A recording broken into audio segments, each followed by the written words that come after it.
முக்கிய செய்தி.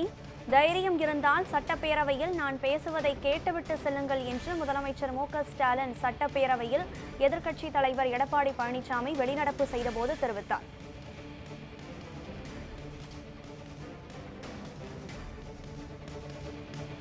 இதுவரை நடந்த சம்பவங்களுக்கு நடவடிக்கை எடுத்துள்ளோம் என்றுதான் கூறுகிறோம் என்று முதலமைச்சர் மு.க.ஸ்டாலின் சட்டம் ஒழுங்கு பிரச்சினை குறித்தான விவாதத்தில் தன்னுடைய உரையில் குறிப்பிட்டிருக்கிறார்.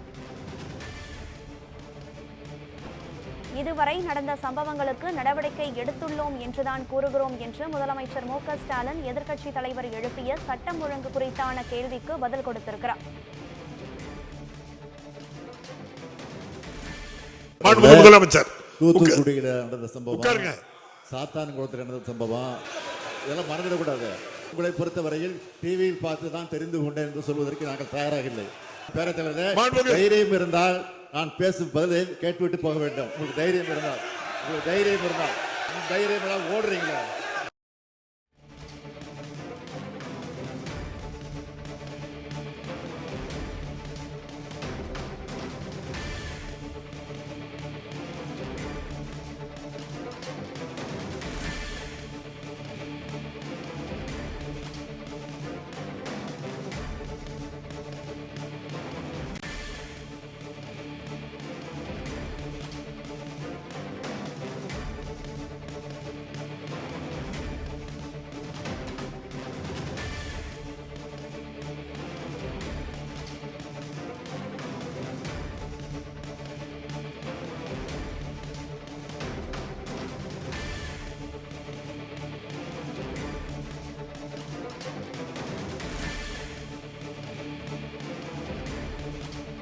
நடந்த சம்பவங்களுக்கு நடவடிக்கை எடுத்துள்ளோம் என்று சட்டம் ஒழுங்கு பிரச்சினை குறித்தான விவாதத்தில் முதலமைச்சர் மு.க.ஸ்டாலின் பதில் கொடுத்திருக்கிறார். இது குறித்த விவரங்களுடன் இணைகிறார் நமது செய்தியாளர் பாஸ்கர் பாண்டியன்.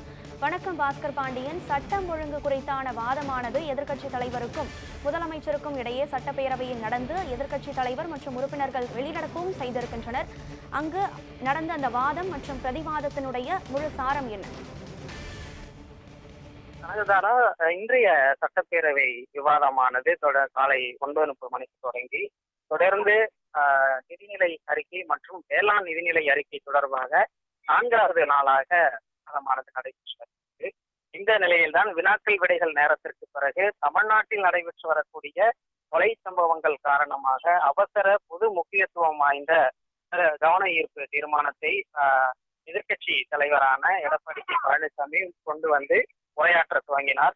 குறிப்பாக 10 குற்றச்சாட்டுகளை அவர் முன்வைத்து பேச தொடங்கிய போது ஆளுங்கட்சிக்கும் மற்றும் எதிர்கட்சியினருக்கும் இடையேயான வாக்குவாதமானது வெகு விஜயமாக நடைபெற்றது. குறிப்பாக இந்த வாக்குவாதத்தில் தமிழ்நாட்டை பொறுத்தவரை அடிக்கடி, அதாவது தினசரி கொலை சம்பவங்கள் நடைபெற்று வருவதாக எதிர்கட்சி தலைவர் குற்றம் சாட்டியிருந்தார். இதற்கு பதிலளித்திருந்த முதலமைச்சர் மு.க.ஸ்டாலின் சம்பவங்கள் நடைபெறவில்லை என்று எப்போதுமே கூறியதில்லை, நடைபெற்ற சம்பவங்கள் குறித்து நடவடிக்கை எடுக்கப்பட்டு வருவதாக அவர் தெரிவித்திருந்தார். அதோடு மட்டுமல்லாமல் கடந்த காலங்களில் நடைபெற்ற சம்பவங்கள் குறித்தும் ஈரோட்டில் நேற்று நடைபெற்ற கொலை சம்பவங்கள் குறித்தும் அவர் விளக்கமாக பதிலளித்திருந்ததோடு பல்வேறு அந்த கொலை சம்பவங்கள் குறித்தும் அவர் பட்டியல்களையும் கூட வெளியிட்டிருந்தார். குறிப்பாக கடந்த 2024ஆம் ஆண்டு மட்டும் 4572 சமூக விரோதிகள் அடையாளம் காணப்பட்ட சட்டத்தில் கைது செய்யப்பட்டிருக்கிறார்கள் எனவும் தமிழ்நாடு காவல்துறை மேற்கொண்ட கடுமையான நடவடிக்கை